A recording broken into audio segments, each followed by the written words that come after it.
Hello student, एक बार फिर से आप सभी का आर&डी स्टडी सेंटर में स्वागत है। आज की क्लास में हम लोग 12th फिजिक्स से नया चैप्टर स्टार्ट कर रहे हैं, चैप्टर 4 जिसका नाम है चुंबकीय क्षेत्र एवं चुंबकत्व। तो चलिए सबसे पहले हम लोग समझते हैं कि चुंबकीय क्षेत्र क्या होता है। चुंबकीय क्षेत्र किसी चालक के आसपास बनता है। अगर किसी चालक में धारा प्रवाहित होती है तो उसके आसपास चुंबकीय क्षेत्र बनता है। जैसे सपोज करो कि यहाँ पर मैं एक चालक बना रहा हूँ, ये चालक तार लिया है मैंने। इस चालक तार में अगर आई विद्युत धारा प्रवाहित होती है, आई विद्युत धारा प्रवाहित होती है तो इसके आसपास एक क्षेत्र बनेगा जिसे हम लोग चुंबकीय क्षेत्र बोलेंगे। चुंबकीय क्षेत्र कहेंगे हम लोग। आज हम लोग चुंबकीय क्षेत्र की तीव्रता से संबंधित बायो सेवर्ट का नियम पढ़ने वाले हैं। बायो सेवर्ट का नियम बायो और सेवर्ट दो साइंटिस्ट ने मिलकर दिया था और उन्होंने ये देखा था कि किसी चालक में धारा प्रवाहित होती है तो उसके आसपास चुंबकीय क्षेत्र बनता है। वैसे अगर देखा जाए तो चुंबकीय क्षेत्र की तीव्रता सबसे पहले ऑस्टेड ने बताया था कि अगर कोई चालक होता है, उसमें विद्युत धारा प्रवाहित की जाती है तो उसके आसपास क्या बनता है, विद्युत क्षेत्र बनता है। लेकिन इसी को बायो और सेवर्ट ने आगे विस्तृत अध्ययन करके एक नियम बनाया था, तो वो नियम आज हम लोग पढ़ने वाले हैं। तो चलिए स्टार्ट करते हैं और समझते हैं कि बायो सेवर्ट का नियम क्या होता है। तो बायो सेवर्ट का नियम समझने के लिए हम लोगों को एक डायग्राम बनाना पड़ेगा, एक चालक लेना पड़ेगा। तो देखिए मैंने आप लोगों के सामने ए बी एक चालक बना रखा है जिसमें आई विद्युत धारा प्रवाहित होती है, जिसके कारण इसके आसपास चुंबकीय क्षेत्र बनता है। और इस चुंबकीय क्षेत्र में एक पॉइंट पी लिया है जिस पर हम लोग चुंबकीय क्षेत्र की तीव्रता देखने वाले हैं कि किस तरीके से बनेगी। और यहाँ पे जो एक अल्पांश होता है डीएल, इसके कारण यहाँ पे पी पर चुंबकीय क्षेत्र की तीव्रता बनेगी। और ये कितनी दूरी पर रखा है, पॉइंट आर दूरी पर रखा है। तो देखिए यहाँ पे मैंने नोट कर रखा है कि यदि किसी चालक ए बी में आई विद्युत धारा प्रवाहित की जाए तो उस चालक के अल्पांश डीएल द्वारा उत्पन्न, इस छोटे से अल्पांश की बात करेंगे हम, यहाँ पे पूरे चालक की बात नहीं करेंगे। इस अल्पांश के कारण जो क्षेत्र उत्पन्न होता है उस पर अगर किसी बिंदु पर चुंबकीय क्षेत्र की तीव्रता डीबी की हम लोग बात करते हैं तो वो डीबी जो है किन किन बातों पर निर्भर करती है वो हम लोग आगे यहाँ पे पढ़ने वाले हैं। और बायो सेवर्ट के नियम ने यही बताया था आगे कि वो तीव्रता किन बातों पर निर्भर करती है। तो देखिए ये जो तीव्रता होती है ये यहाँ पे 4 बातों पर निर्भर करेगी। सबसे फर्स्ट हम लोग बात करेंगे चालक में जो प्रवाहित होती है धारा, उसके अनुक्रमानुपाती होती है। इसका मतलब जितनी धारा ज़्यादा प्रवाहित करेंगे उतना उसमें चुंबकीय क्षेत्र की तीव्रता ज़्यादा बनेगी। तो सबसे फर्स्ट पॉइंट बनेगा यहाँ पे चालक में प्रवाहित धारा आई के अनुक्रमानुपाती होती है। अर्थात अब अनुक्रमानुपाती कौन होती है, चुंबकीय क्षेत्र की तीव्रता डीबी, और किसके अनुक्रमानुपाती, धारा आई के। मतलब जैसे जैसे धारा का मान बढ़ेगा वैसे वैसे चुंबकीय क्षेत्र का मान बढ़ेगा, मतलब चुंबकीय क्षेत्र की तीव्रता इस पी पॉइंट पर बढ़ेगी। सेकंड पॉइंट दिया था उन्होंने, सेकंड पॉइंट बताया था कि जो अल्पांश होता है उसकी लंबाई के अनुक्रमानुपाती होता है। मतलब अल्पांश जितना ज़्यादा बड़ा होगा चुंबकीय क्षेत्र की तीव्रता उतनी ज़्यादा होगी। तो सेकेंड पॉइंट बनेगा यहाँ पे अल्पांश की लंबाई डी एल के अनुक्रमानुपाती होती है।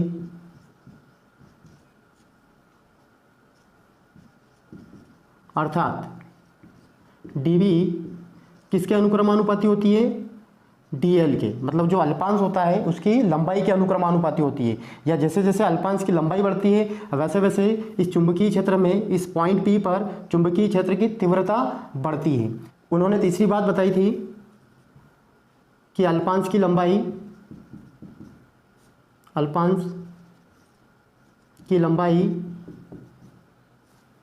एवं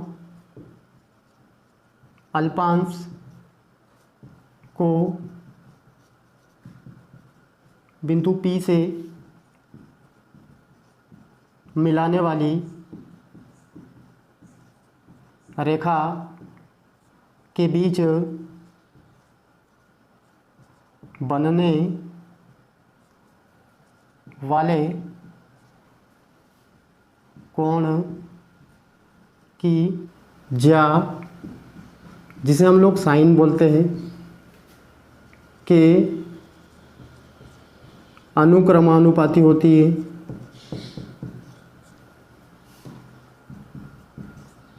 है।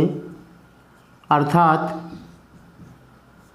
जो तीव्रता dB होती है वो अनुक्रमानुपाती होती है साइन थीटा। अभी देखिए डायग्राम में किस तरीके से, यहाँ पे जो अल्पांश की लंबाई है और अल्पांश से बिंदु P को मिलाने वाली जो रेखा है, इनके मध्य में जो एंगल बन रहा है, जो कोण बन रहा है थीटा, उसकी ज्या के अनुक्रमानुपाती होती है, अर्थात dB अनुक्रमानुपाती साइन थीटा।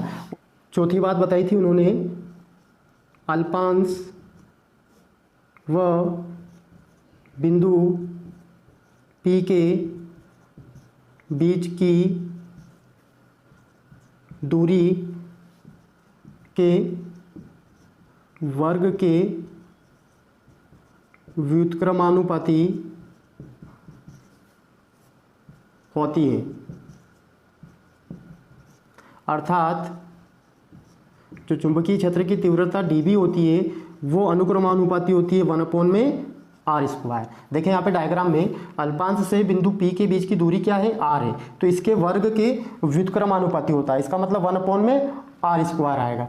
तो इस तरीके से बायो और सेवर्ट ने किसी चालक में विद्युत धारा प्रवाहित करने पर उसके विद्युत क्षेत्र में किसी बिंदु पर विद्युत क्षेत्र की जो तीव्रता बनती है वो किन 4 बातों पर निर्भर करती है वो उन्होंने बताया था। तो सबसे फर्स्ट उन्होंने बताया था कि चालक में जो धारा प्रवाहित होती है उसके अनुक्रमानुपाती होती है, अर्थात dB अनुक्रमानुपाती I। जैसे जैसे I का मान बढ़ता है चुंबकीय क्षेत्र की तीव्रता वहाँ पे बढ़ती है। सेकंड बताया था उन्होंने कि अल्पांश की लंबाई dl के अनुक्रमानुपाती होती है, अर्थात dB अनुक्रमानुपाती dl, यानी कि अगर अल्पांश की लंबाई बढ़ती है तो वहाँ पे चुंबकीय क्षेत्र की तीव्रता भी बढ़ेगी। तीसरी बात बताई थी उन्होंने कि अल्पांश की लंबाई एवं अल्पांश को बिंदु P से मिलाने वाली रेखा के बीच बनने वाले कोण की ज्या मतलब साइन के अनुक्रमानुपाती होती है, अर्थात dB अनुक्रमानुपाती साइन थीटा। जो ये एंगल बन रहा है अल्पांश और इसको मिलाने वाली रेखा के मध्य जो कोण बन रहा है थीटा, इसकी ज्या मतलब साइन थीटा के अनुक्रमानुपाती होती है, तो इससे ये पॉइंट बनेगा। चौथे की बात करेंगे तो अल्पांश व बिंदु P के बीच की दूरी मतलब जो r दे रखा है उसके वर्ग के व्युत्क्रमानुपाती होता है, अर्थात dB अनुक्रमानुपाती 1/r², इसको हम लोग पढ़ेंगे। तो इस आगे हम लोग सभी को मिला दे तो देखिए क्या बनेगा। सभी को मिलाने पर, सबको अगर मिलाते हैं तो dB अनुक्रमानुपाती स्टार्ट कहाँ से करेंगे, I से, I आएगा, फिर dl आएगा और यहाँ से साइन थीटा लेना है, और अगर लास्ट से बात करते हैं तो यहाँ पे अपॉन में क्या आ जाएगा, r² आ जाएगा। तो सभी को मिलाने पर इस तरीके से एक फार्मूला बनेगा। आगे बढ़ाएंगे इसको तो यहाँ पे अनुक्रमानुपाती का साइन हटाएंगे तो k एक नियतांक होता है वो लगेगा यहाँ पे, जिसे अनुपातिक नियतांक बोलते हैं। तो यहाँ पे फार्मूला बनेगा dl साइन थीटा के अपॉन में r² बनेगा। अब ये k जो होता है ये अलग अलग पद्धतियों के लिए अलग अलग इसकी वैल्यू होती है। अगर हम लोग SI की बात करेंगे तो इसकी वैल्यू अलग से बनेगी, CGS की बात करेंगे तो इसकी वैल्यू अलग से रहेगी। यदि हम SI पद्धति की बात करते हैं तो देखिए SI पद्धति में k का मान क्या बनेगा। SI पद्धति में k इक्वल μ0 के अपॉन में 4π या k की वैल्यू 10⁻⁻7 भी नोट कर सकते हैं। तो ये दोनों वैल्यू हम लोगों को यहाँ रखना है। तो देखिए dB इक्वल में आएगा μ0 के अपॉन में 4π डॉट में I dl साइन थीटा के अपॉन में r² बनेगा। या हम लोग यहाँ से k की वैल्यू ये रखेंगे तो dB के इक्वल में 10⁻⁻7 dot I dl sine theta के अपॉन में r² आएगा। मैं यहाँ पे इसको इक्वेशन फर्स्ट बना लेता हूँ। ऐसे कैसे अगर CGS पद्धति में बात करते हैं, CGS पद्धति में अगर हम लोग k की वैल्यू देखेंगे तो वो होती है 1। तो यहाँ पे dB, इस फार्मूले से dB क्या बनेगा देखिए, IDL साइन थीटा के अपॉन में r² बनेगा। तो यहाँ ये सूत्र ये और ये तीनों सूत्र बायो सेवर्ट के नियम बनते हैं। तो आप लोग अच्छे से इसकी प्रैक्टिस करें, इसके नोट्स बनाएं। आगे हम लोग 1 एम्पियर की धारा क्या होती है ये समझने वाले हैं। तो 1 एम्पियर की धारा इस वाले फार्मूले से हम लोग बनाएंगे और उसके लिए हम लोग कल्पना करेंगे कि यदि DL इक्वल 1 मीटर मान ले, R इक्वल भी 1 मीटर मान ले, और जो dB होता है वो 10 की पावर मतलब चुंबकीय क्षेत्र की तीव्रता होती है 10⁻⁻7 वेबर प्रति मीटर स्क्वायर, इसकी यूनिट होती है, ऐसा ही यूनिट होती है या टेस्ला भी बोलते हैं, ये मान ले। और जो साइन थीटा होता है वो हम लोग 1 मान लें। और साइन थीटा 1 कब होगा, जब थीटा की वैल्यू क्या होगी 90 डिग्री होगी। मतलब ये जो पॉइंट रखा होगा बिंदु, इस चालक के लंबवत रखा होगा, मतलब बिल्कुल 90 डिग्री पे होगा, इस केस में कि यहाँ पे ये 90 डिग्री बने, तो उस केस में अगर साइन 90 होगा तो साइन 90 का मतलब क्या होगा, 1 होगा। तो आगे ये सारी वैल्यू हम लोग समीकरण 1 में रखेंगे। तो देखिए यहाँ पे रखने वाले हम लोग 10 की पावर -7 इक्वल में 10 की पावर -7 एज इट इज़ रहेगा।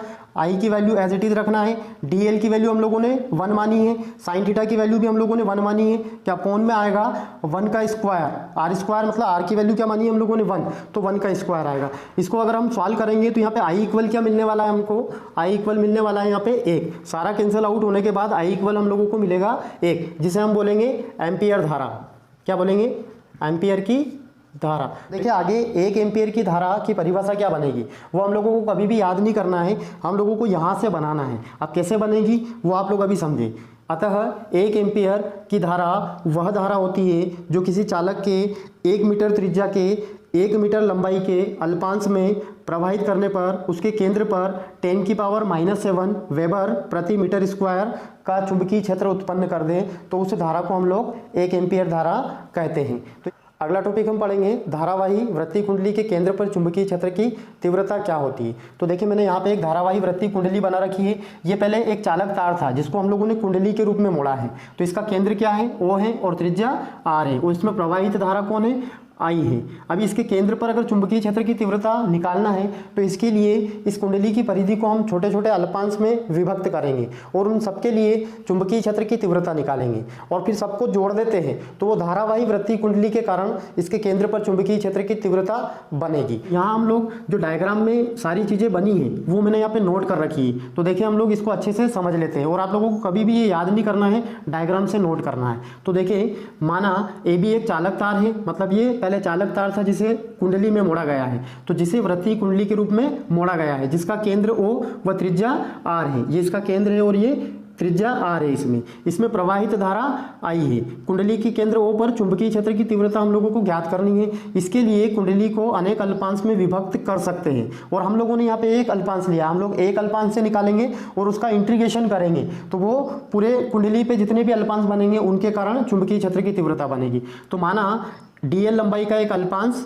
PQ है, तो यहाँ पे इस dl अल्पांश के कारण हम लोग इसके केंद्र पर चुंबकीय क्षेत्र की तीव्रता निकालेंगे। तो आगे देखिए डेरिवेशन बनेगा, इसीलिए अल्पांश dl के कारण कुंडली के केंद्र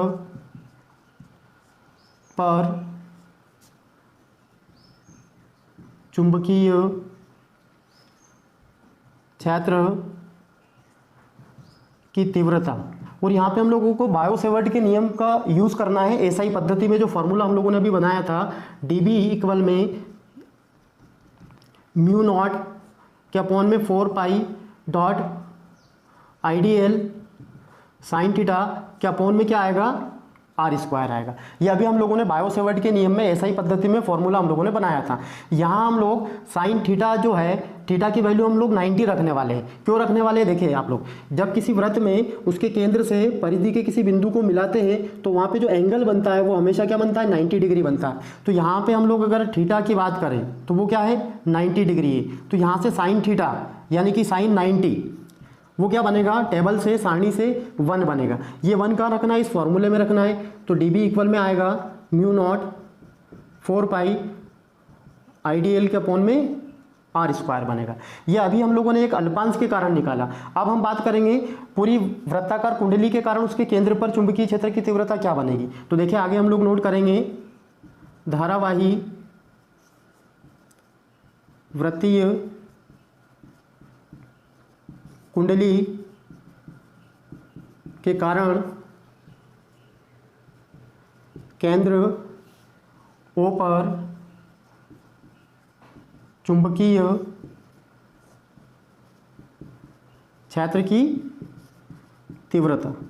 तो वो यहाँ पे बी से बनेगी, क्योंकि हम लोग अल्पांश से निकालते हैं तो वहाँ पे डी अल्पांश के लिए आता है तो डी भी बनेगी। यहाँ पे हम अगर टोटल की बात कर रहे हैं तो बी आएगा, और वो इंटीग्रेशन में आएगा, और जो अभी हम लोगों ने एक अल्पांश के लिए निकाला, ऐसे और भी हम लोग अल्पांश लेंगे तो उन सबके लिए तीव्रता बनेगी, और उन सबको प्लस कर देते हैं, और यहाँ प्लस हम लोग इंटीग्रेशन से कर रहे हैं तो यहाँ पे उसके केंद्र पर वृत्ताकार कुंडली के कारण चुंबकीय क्षेत्र की तीव्रता बनेगी। तो यहाँ पे डीबी का मान रखना है आगे, डीबी का मान रखने पर तो देखिए जैसे डीबी की वैल्यू रखेंगे आगे क्या स्टेप बनेगी, यहाँ से हम लोग, यहाँ देखिए आप लोग बी के इक्वल में आएगा इंटीग्रेशन में, यहाँ ये वैल्यू रखेंगे म्यू नॉट के अपॉन में 4 पाई डॉट में आई डी एल के अपॉन में आर स्क्वायर आएगा। यहाँ पे अगर देखा जाए तो ये इंटीग्रेशन इस अल्पांश के लिए रहेगा, बाकी सब यहाँ पे कांस्टेंट है, नियतांक है, तो उनको आगे निकाल लेंगे। तो म्यू नॉट अपॉन में 4 पाई डॉट में आई आर स्क्वायर, और इंटीग्रेशन में क्या आएगा यहाँ पे dl आएगा।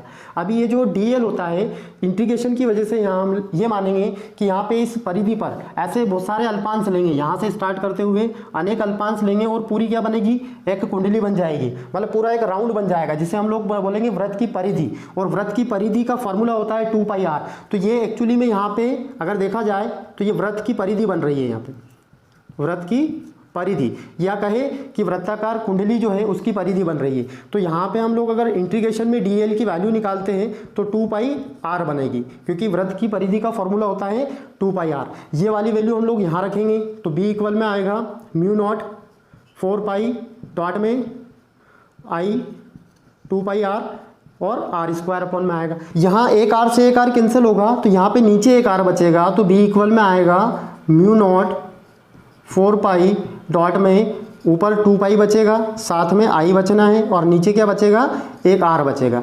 यहाँ पे अगर इसकी तीव्रता के मात्रक की बात की जाए तो वो बनता है वेबर प्रति मीटर स्क्वायर आएगा। तो इस तरीके से ये जो फॉर्मूला बना, ये जो सूत्र बना, ये धारावाही वृत्तीय कुंडली के केंद्र पर चुंबकीय क्षेत्र की तीव्रता का बना, और ये एक राउंड के लिए बना। अभी जो कुंडली बनती है उसमें राउंड एक से ज़्यादा हो सकते हैं, मतलब फेरों की संख्या एक से ज़्यादा हो सकती है। तो अगर हम लोग ऐसा माने कि इसमें फेरों की संख्या यहाँ पे क्या है, n है, तो हम n के लिए निकालेंगे। तो यहाँ पे नोट करेंगे कि यदि फेरों की संख्या n हो, तब देखिए फॉर्मूला क्या बनेगा, मैं यहाँ पे नोट कर रहा हूँ। तब फॉर्मूला बनना है फाइनली b इक्वल में म्यू नॉट 4 पाई डॉट में 2 पाई, और n का यहाँ पे मल्टीप्लाई कर देंगे तो ये n आ जाएगा i, और अपॉन में क्या आ जाएगा, r आना है। तो ये इसका n फेरों के लिए किसी धारावाही वृत्तीय कुंडली के केंद्र पर चुंबकीय क्षेत्र की तीव्रता बनेगी। तो आप लोग इसकी भी अच्छे से प्रैक्टिस करें।